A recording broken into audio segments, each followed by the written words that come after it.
Mideast Realities, a unique half-hour highlighting the real Middle East.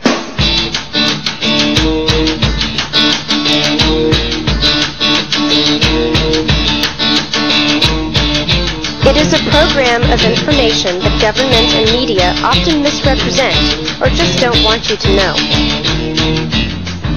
Get the news without bias. Facts without distortion. And most importantly, analysis from the experts.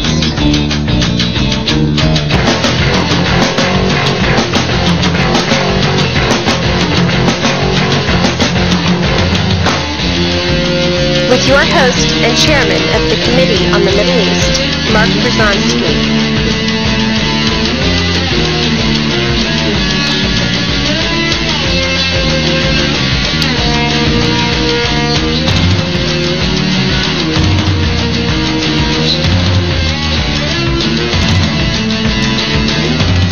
Each week, this program will feature an interview, discussion, or an event to help viewers understand the complex situation in today's Middle East, and especially the realities of U.S. policies toward that crucial region of the world. Mideast Realities.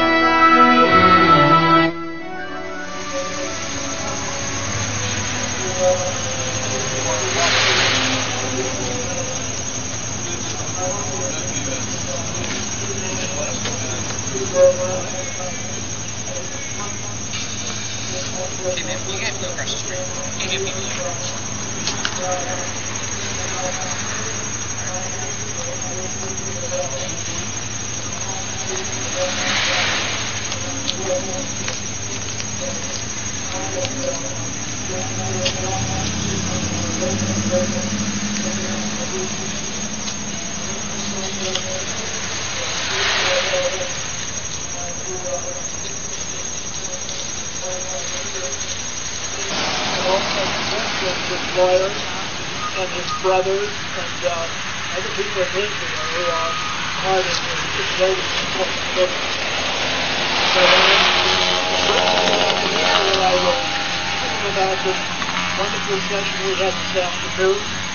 People who came out, the talk by our Japanese visitors and our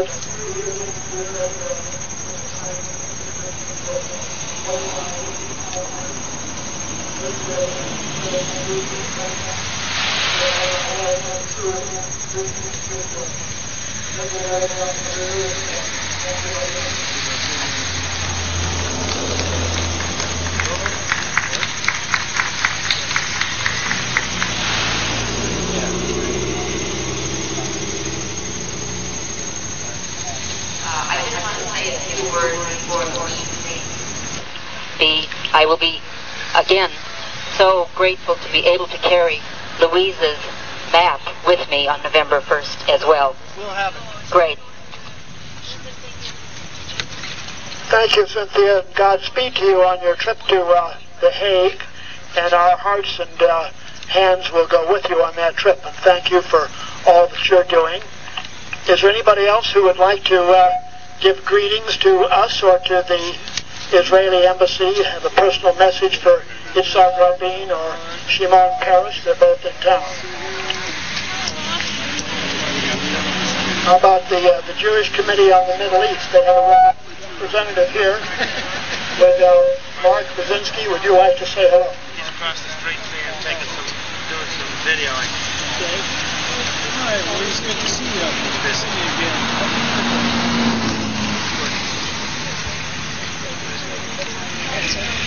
What's happened to us? It's been always good to be with friends. Elaine, our friend. And 3 seconds. God promises peace to us if we do not go back to our foolish ways.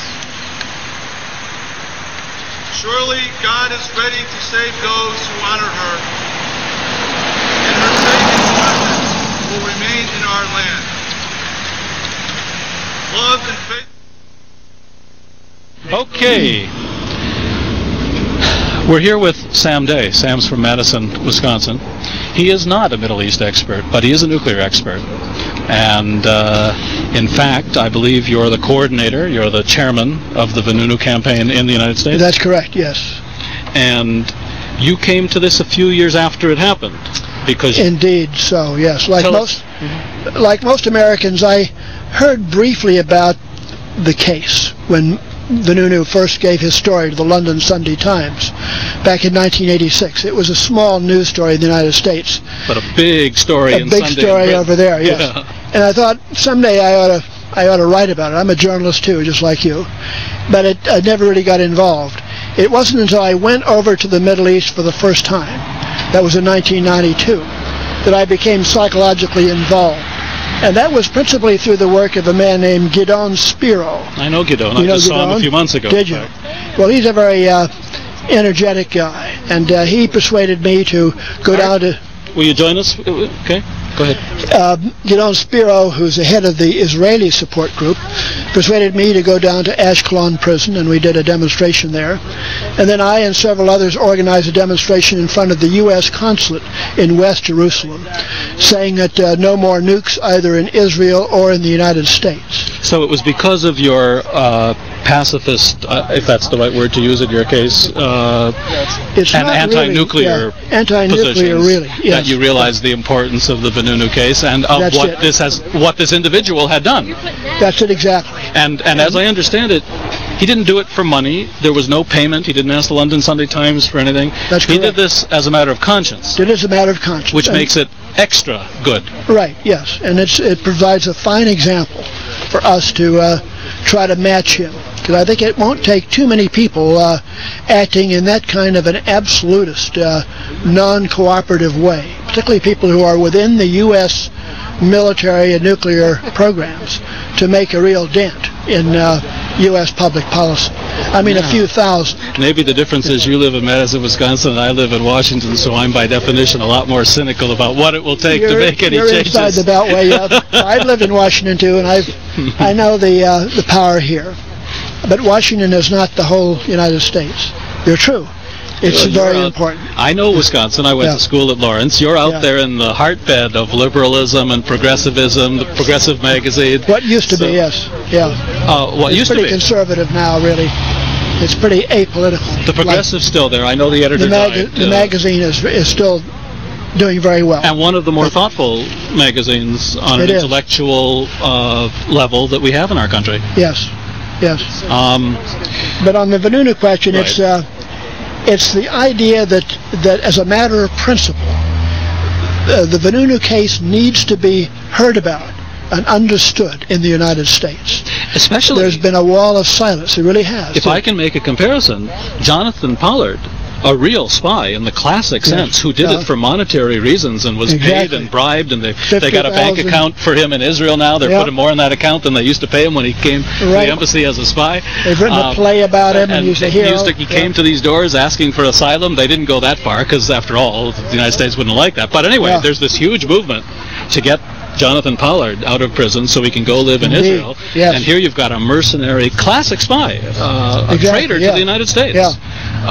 Whereas in Vanunu's case, he left Israel, converted to Christianity. Did he never renounce his citizenship? No, he renounced his faith. Renounced his state. His faith, his Jewish faith. Oh, his faith, excuse me. Yeah. Right.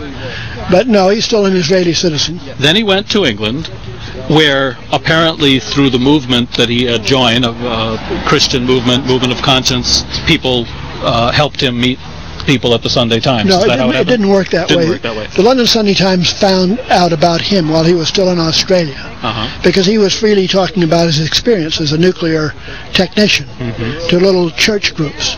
And the Sunday Times found out about it and flew a reporter down there. So the press did its job for a change. Yeah. Hey! Yeah. Sometimes it happens, at least in England.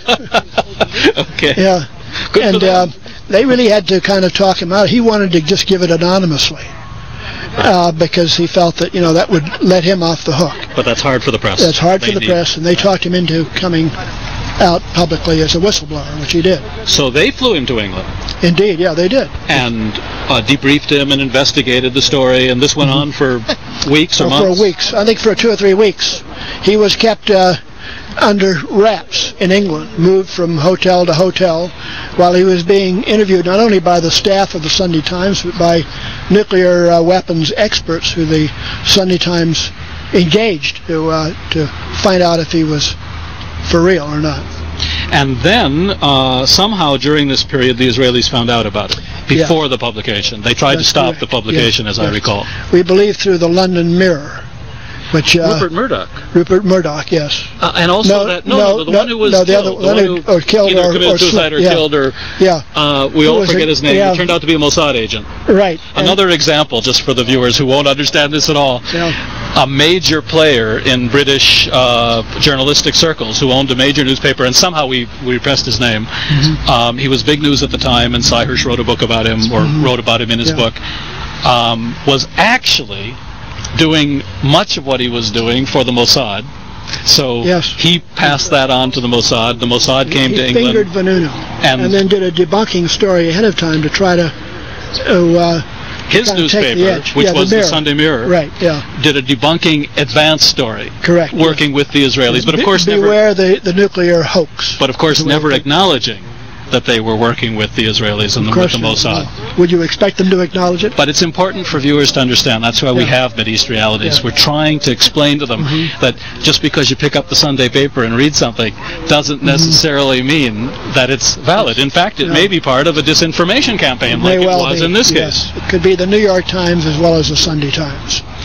I mean, they're the major dailies and networks, I think, essentially are in with the national security establishment, to say the least. And some of them are actually taking money, taking gifts, just like politicians.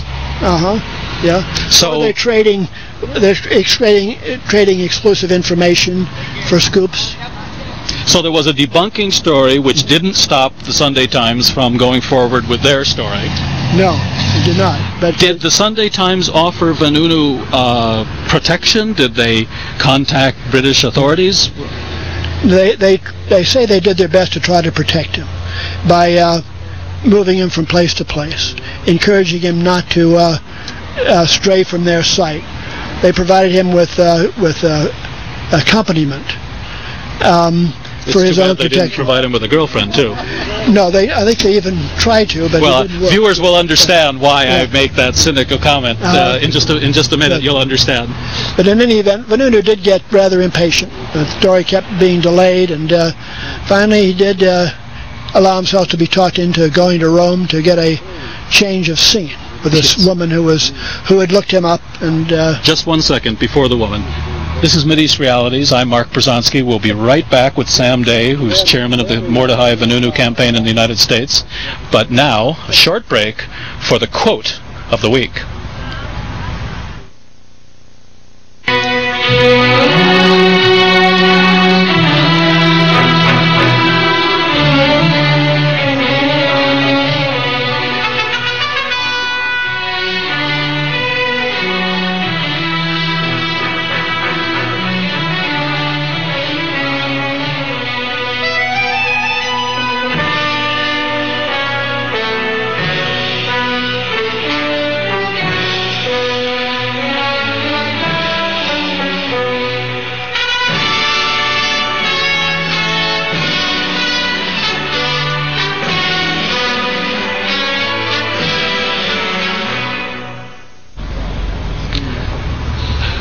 We're back. I'm Mark Brzezinski, your host. This is Sam Day from Madison, Wisconsin, chairman of the Vanunu campaign.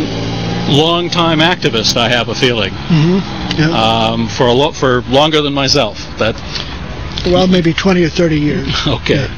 Sam's been telling us an extraordinary story of a gentleman of conscience who's now in a 6x9 solitary confinement cell in Israel, who we should all be wanting to get out. And it will be a sorry day if Jonathan Pollard is let out and Mordechai Vanunu is kept in, even though one cannot compare the two people. They're not comparable, no. But although there is a connection that I can explain to you.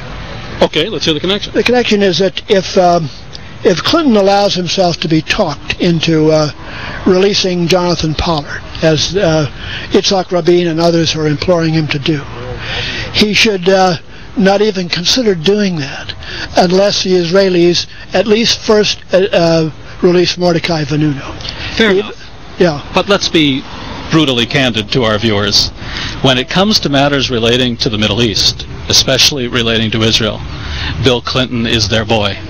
That's correct. They infiltrated his campaign. They joked behind the scenes that they had a dozen people in his Little Rock headquarters.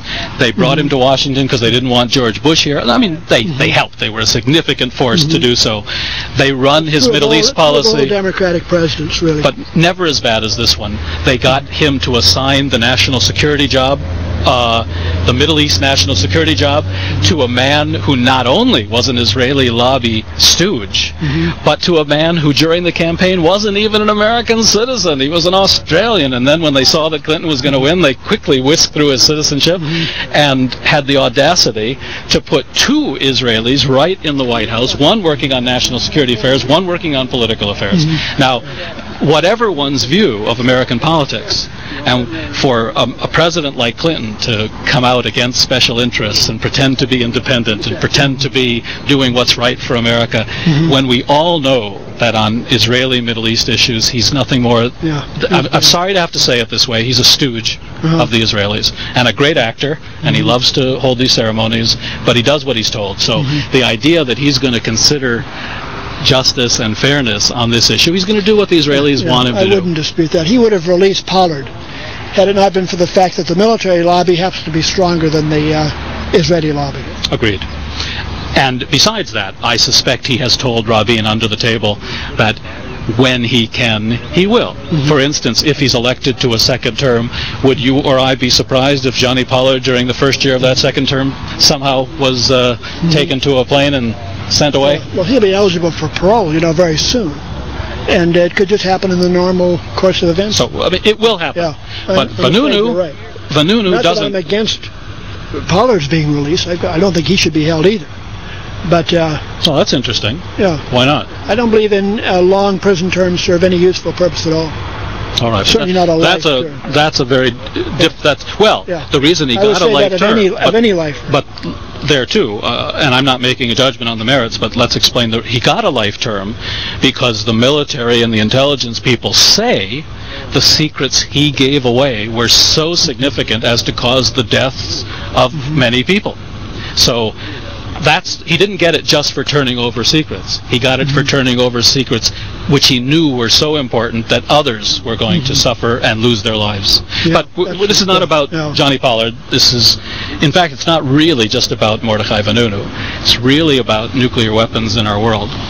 And that's how you got That's the bottom line, yes. It's really about the fact that we've just learned that this country threatened Saddam Hussein to use them during the 91 war, when there was no reason in the world, there was no military contents. The Israelis have twice threatened to use nuclear weapons. And we have threatened many times, not just for the first time in Iraq, but we threatened in Korea, we threatened in Vietnam, and I think on a number of other occasions too. And it's threats like that which cause governments in Iran, in North Korea, and other places in the world to say the Americans are the greatest hypocrites in the world. They not only have them in huge numbers, but they actually threaten to use them, and then when we say we need some to protect ourselves, they treat us as if we are the world's greatest ogres. Exactly. We use them actually in the same way that a bank robber uses a gun. He doesn't need to shoot the gun, he just needs to put it in front of the teller's head to get the money.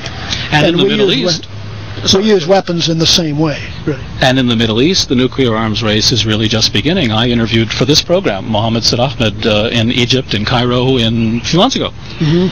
And he's a great analyst. He's the one who wrote the book in the 70s, When the Guns Fall Silent, predicting a peace with Israel. But he doesn't support this peace, and he still won't meet with Israelis in Cairo. But he said the reality is our region is in the beginning of a nuclear arms race, and the Israelis will not be allowed, even by the most moderate Arab governments, to be the sole possessors of nuclear arms. That's right. And the Israelis have only themselves to blame for that. And us. We helped them. Well, we helped them, but basically we're covering for them, but they, like the South Africans, they did it essentially unaided. We provide cover for them diplomatically. And I think we looked the other way when they stole some material from Pennsylvania, as I remember the story of Israel's nuclear development. It's in Cy Hirsch's book. Yeah, there's different stories about the Pennsylvania thing, but the bottom line is that no modern country needs to get any help from anybody else to build credible nuclear weapons. And actually, I'd say that what the war with Iraq was all about was weapons of mass destruction. The Iraqis were the force that was going to build them. Pakistanis have built them.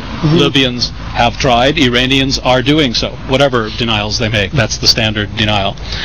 And 10 or 20 years from now, when the current peace process, either you're more optimistic than I, you think it may lead to a more stable situation. I think it's a ruse that will not only unravel but potentially bring things back in a worse way down the road. And I'm reminded of the peace to end all peace, the 1914 peace, where the 1918-1919 Paris Peace Conference, which David Fromkin has written about, calling it the peace to end all peace.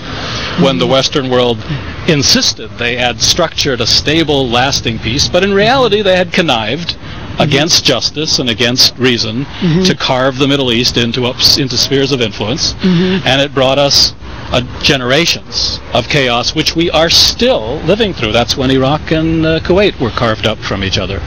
That's right. So, most wars are written. The pieces are written by the winners of wars, and they very seldom last very long. Create more problems than they settle. But here you are in front of an American audience. I wish it were national television. I wish we were a network. I wish this was not just public access television, although public access is a very interesting, novel forum that makes it possible for us to do this. I'm going to uncharacteristically keep quiet and let you talk to the audience. You've devoted years of your life already to this, and you're leaving for England tonight and then for Israel. Go ahead and talk to the audience. Tell them why they should be involved in this. Okay, my bottom line really is a famous quotation by Albert Einstein, who said that with the unleashing of the power of the atom, everything changed except our way of thinking, and so we drift towards inevitable disaster. What he meant by that was that when we learned how to harness the nuclear power, we got control over forces that are so much beyond our ability to understand, that we're sort of like children playing with dynamite. We simply do not comprehend in our minds, let alone master in our political processes, this kind of destructive power. So that when we learned how to harness the power of the atomic bomb, and then use the atomic bomb as another form of weaponry, another form of diplomacy, we brought about a nuclear arms race which led us to where we are now. It's a little bit down in numbers from what it was at its height in the late 1980s, but we have still some 18 to 20,000 nuclear weapons, some of them more than 1,000 times more destructive than the bomb that destroyed Hiroshima, which was itself 1,000 times more destructive than any previous bomb. And yet we devise policies that contemplate the use or the threatened use of these weapons of mass destruction. It would take the dropping of only 2 or 3, hopefully on an American city, if they have to be dropped at all, to so shock this country that we would forthwith cease the production of all nuclear weapons. We would get out of the nuclear business entirely and totally and immediately, because we'd be talking about perhaps the loss of Washington, D.C., including the Jewish Committee on the Middle East and just about everything else in Washington. Thanks for the plug. The viewers don't know too much about that because I have another hat sometimes, but one day I'll tell them. And the loss of my hometown, which is Madison, Wisconsin, would be nothing but a hole in the ground. All my grandchildren, all my sons, and millions of other grandchildren and sons and husbands. And what I'm saying is that we need somehow to come to a form of sanity before that happens. And that's the challenge facing us Americans now in this generation. Hold that thought for just a minute. I'm Mark Brzezinski. You're watching Mideast Realities. We'll be right back with Sam Day from Madison, Wisconsin, chairperson of the Vanunu campaign in this country. And right now, a quick break for the lie of the week.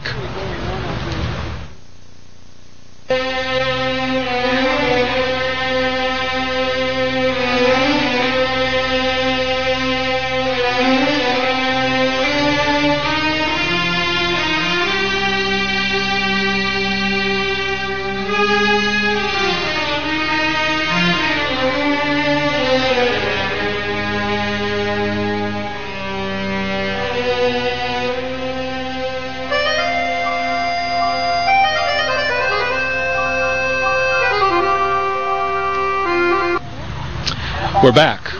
We're outside the Israeli embassy, actually. There's been a demonstration today, which happens every year, and a smaller one every month, for Mordechai Vanunu. Let's just call him right now the Israeli prisoner of conscience, nuclear prisoner of conscience. And we have the good fortune, before you get on a plane and leave for England and Israel tonight, to be talking to Sam Day, who is expressing his overall feelings that Mordechai Vanunu as an individual, terribly important. But the nuclear whistle that he blew is what brings us all together. You say it better than I could. Well, I'm here every week, so I'm going to let you continue. Okay. And that nuclear whistle is a whistle that needs to be blown not just in little Israel far away, but loud and clear here in the United States, which is essentially the leader in this march towards doomsday. And if the nuclear weapons are to be stopped and reversed, it's going to have to happen in the United States, which is where they began, and where they are developed to the nth degree, both in quality and in quantity.